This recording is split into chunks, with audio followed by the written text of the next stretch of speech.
Alhamdulillah, thumma alhamdulillah, la haula wa la quwata illa billah.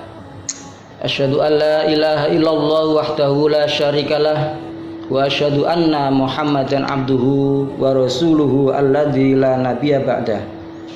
Allahumma salli wa sallim wa barik ala Muhammadin wa ala alihi wa sahbihi ajma'in. Qala Allah Ta'ala fil Qur'anil Karim, A'udzu billahi minasy syaithanir rajim. Bismillahirrahmanirrahim. Ya ayyuhalladzina amanu taqullaha haqqa tuqatih wa la tamutunna illa wa antum muslimun. Para ustaz-ustadzah serta anak-anak sekalian yang saya cintai, alhamdulillah, marilah kita panjatkan kepada Allah Subhanahu wa taala rasa syukur, rasa terima kasih kita yang sedalam-dalamnya atas limpah nikmat, rahmat dan kasih sayang Allah yang tak terhingga kepada kita semuanya. Pada kesempatan yang berbahagia ini, Pak Rahim mengucapkan selamat memperingati Hari Sumpah Pemuda yang jatuh pada hari kemarin.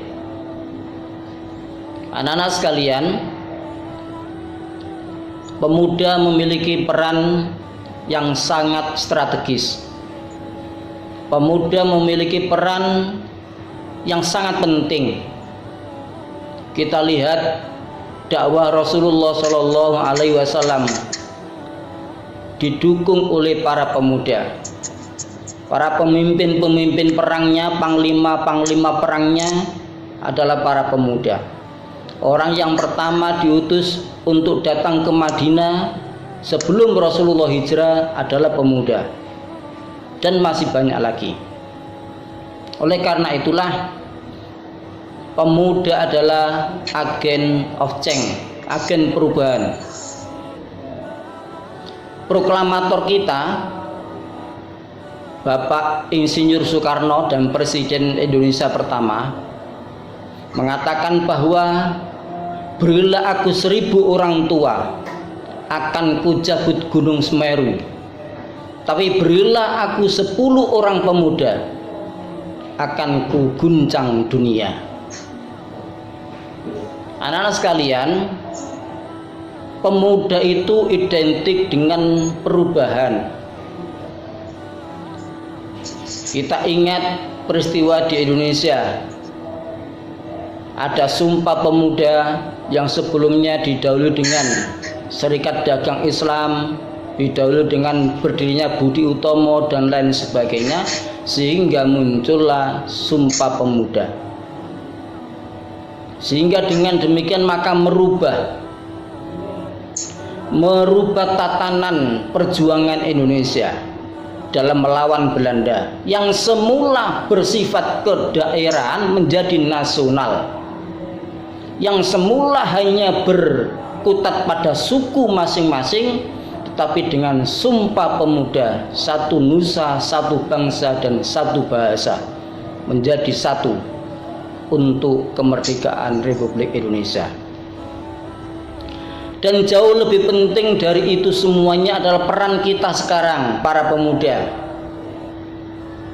Menurut Syekh Dr. Yusuf Qaradawi berpesan kepada para pemuda, minimal ada 4 skala prioritas amanah yang harus ditunaikan oleh para pemuda untuk menyelamatkan agama Islam, untuk agama kita masing-masing. Yang pertama, amanat itu berupa memahami Islam secara integral, tidak parsial. Kita berkewajiban, kita diberikan amanah oleh Allah Subhanahu wa taala untuk mempelajari agama Islam secara integral, secara menyeluruh, tidak terpisah-pisah. Sesuai dengan firman Allah Subhanahu wa taala, udhulu fis silmi kafah. masuklah kamu ke dalam agama Allah itu secara keseluruhan. Agama Islam mengajarkan keseluruhan kehidupan, tidak hanya masalah sholat, tidak hanya masalah ubudiyah yang bersifat mahdho atau khusus, tetapi bersifat umum. Agama Islam mengajarkan bagaimana mengelola bangsa dan negara. Agama Islam mengajarkan bagaimana mengelola lingkungan, berakhlak kepada lingkungan. Oleh karena itu anak-anak sekalian, hendaklah kita saling belajar menguatkan untuk memperdalam agama Islam secara keseluruhan, tidak parsial. Oh, saya hanya mempelajari Islam masalah ubudiyah saja, masalah politik biar orang lain yang mengurusi, tidak bisa.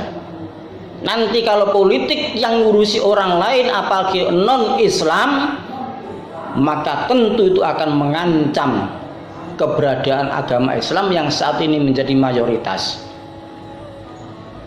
Oleh karena itulah anak sekalian, udkhulu fis-silmi kafah, untuk perjuangan untuk keabadian agama Allah di muka bumi ini kita diperintahkan oleh Allah Subhanahu wa taala untuk mempelajari agama Islam secara kafah, secara menyeluruh. Jadi kita juga harus paham masalah politik, kita harus paham masalah kekuasaan, kita harus paham masalah apa saja terkait dengan kehidupan sehari-hari, kehidupan berbangsa dan bernegara. Ini amanat yang pertama yang disampaikan oleh Syekh Dr. Yusuf Qaradawi untuk para pemuda. Kalau pemuda tidak mempelajari agama Islam secara menyeluruh, maka kedepannya kita akan ketinggalan, tidak ada penerusnya. Kalau sekarang alhamdulillah masjid-masjid musola masih dipenuhi oleh pemuda-pemuda, tetapi di kalangan-kalangan tertentu masih banyak juga masjid isinya hanya orang tua.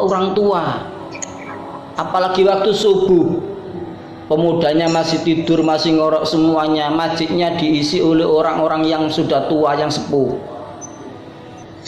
Kemana generasi Islamnya ini? Kemana para pemudanya ini?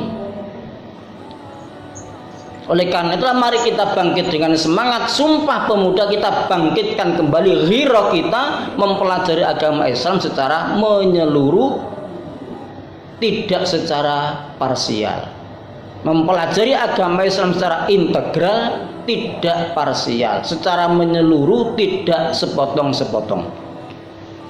Yang kedua, amanatnya adalah mengamalkan Islam. Mengamalkan Islam, apa yang sudah kita pelajari untuk diamalkan.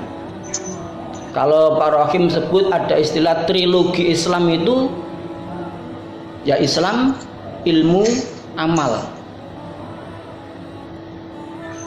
Setelah mempelajari Islam secara integral dan tidak parsial, maka kewajiban kita adalah mengamalkan Islam secara menyeluruh. Jangan hanya sampai pada tataran ilmu saja. Seperti yang Pak Rohim sampaikan dalam pertemuan kemarin, Jumat kemarin, bahwa anak-anak santri, anak-anak pemuda Islam itu adalah pelopor kebaikan. Maka harus mengamalkan ilmunya dengan sebaik-baiknya. Mengamalkan agama Allah, mengamalkan syariat Allah untuk disosialisasikan dengan mengamalkan dengan sebaik-baiknya. Ini yang kedua. Jadi ilmu, amal dan akhlak. Ya, ilmu, amal dan akhlak. Islam yang sudah dipelajari ilmunya untuk segera diamalkan dengan berupa amal ibadah, ibadah mahdho maupun ibadah ghairu mahdho,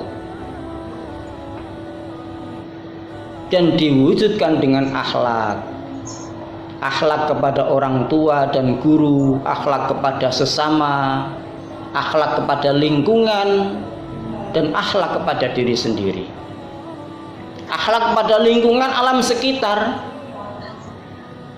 Ketika ada sampah, maka diambillah sampah itu, ditempatkan di tempat sampah.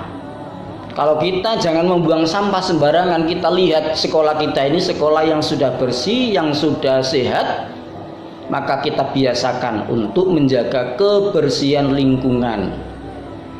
Yang pada tataran prakteknya masih kita banyak jumpai mayoritas beragama Islam tetapi lemah di menjaga kebersihan. Kita lihat di sepanjang sungai atau kali Pegirian itu, Sawapulu, kemudian kali di Nyamplungan, sampah bertumpuk-tumpuk, padahal ada wisata religi, padahal mayoritas beragama Islam, tetapi kebersihan, tanggung jawab, akhlak kita kepada lingkungan masih minim sekali. Dan yang ketiga adalah berdakwah. Kita punya amanat, para pemuda wajib punya komunitas dakwah. Setelah mempelajari ilmu, mempelajari Islam, mengamalkannya, kemudian tidak cukup kesolehan itu untuk diri kita, sementara lingkungan teman kita tidak soleh. Soleh secara pribadi tapi soleh secara sosialnya kurang. Maka kewajiban kita adalah berdakwah, mengajak teman kita. Kalau ada teman kita yang salah, diingatkan, ya, diingatkan sesuai dengan perintah Allah Subhanahu wa taala bahwa di antara golongan orang-orang yang tidak rugi itu diantaranya adalah watawasau bil haq watawasau bis sabr. Saling nasihat menasihati dalam kebenaran dan kesabaran. Sekarang ini kan masih banyak, atau sekarang ini lagi bermunculan komunitas-komunitas. Maka anak-anak pemuda, anak-anak SMA Al-Irsyad juga harus bisa memanfaatkan komunitas itu untuk komunitas dakwah. Ada komunitas ontel, gowes, maka kita bisa masuk mengikuti, dan di situ kita perankan untuk mengajak dakwah, mengajak ke arah baik. Ketika waktunya sholat, ayo mampir masjid dulu, sholat dulu misalnya. Yang itu jarang ditemui. Anak-anak pemuda sekarang ada pang, anak-anak pangki, anak-anak pang ya. Di daerah-daerah tertentu di Gresik itu banyak, kalau malam minggu itu tercecer di trotoar-trotoar itu anak-anak ini. Ya Allah, sopo sing ngopeni, anak sopo. Ini menjadi lahan dakwah kita, komunitas. Anak-anak musim pandemi ini dengan alasan cari wifi, nongkrong di warung kopi, main internet gratis di wifi di warung kopi. Kita punya komunitas itu dan kita bisa masuk untuk sekedar mengingatkan, untuk mengajak, untuk berdakwah. Nah, kalau dari kalangan pemuda tidak ada yang punya niat untuk berdakwah, kemudian siapa? Ya, amanat yang ketiga adalah berdakwah, mengajak, menyeru, memanggil, mengundang untuk kembali ke jalan Allah Subhanahu wa taala dengan komunitas yang kita miliki masing-masing. Dan yang keempat, amanah yang kita tanggung bersama sebagai generasi Islam, generasi pemuda, generasi penerus bangsa, penerus agama Allah ini adalah kita harus memiliki soliditas dan solidaritas. Kita harus tetap dalam soliditas, dalam kekompakan. Jangan bercerai-berai. Selama ini mungkin masih di komunitas-komunitas, tapi saat-saat tertentu kumpul semuanya di masjid. Ini Masjid Al-Irsyad sebesar ini itu saya tidak melihat ada remaja masjid yang aktif mengikuti kegiatan, merancang kegiatan, punya technical communication, punya teknik berkomunikasi yang baik, punya kemampuan untuk merancang ide-ide cemerlang bagaimana kegiatan untuk anak-anak pemuda dan remaja misalnya. Ya, harus dirancang. Oleh karena itu anak sekalian, ini penting kita memiliki soliditas dan solidaritas. Harus tetap kompak dan harus saling membantu. Ya, harus saling membantu. Nah, oleh karena itu anak sekalian, 4 hal inilah yang menjadi amanah kita sebagai generasi muda Islam untuk kelangsungan agama Islam. Yang pertama, saya ulangi, adalah memahami Islam dengan sebaik-baiknya secara integral dan tidak terpisah-pisah atau tidak parsial. Yang kedua, yakni mengamalkan agama Islam, apa yang sudah kita pelajari tadi. Yang ketiga adalah berdakwah, dan yang keempat adalah tetap memiliki soliditas dan solidaritas. Kita ingat bahwa kebaikan kalau tidak terorganisir akan dikalahkan oleh kebatilan yang terorganisir. Kata-kata dari Sayyidina Ali radhiyallahu anhu. Oleh karena itu anak sekalian, marilah kita tetap menjaga amanah yang Allah berikan kepada kita ini dengan tetap mempelajari agama Islam, mengamalkan agama Islam, mendakwakan Islam, dan tetap menjaga kekompakan, persatuan dan solidaritas Islam kita bersama. Terima kasih. Assalamualaikum warahmatullahi wabarakatuh.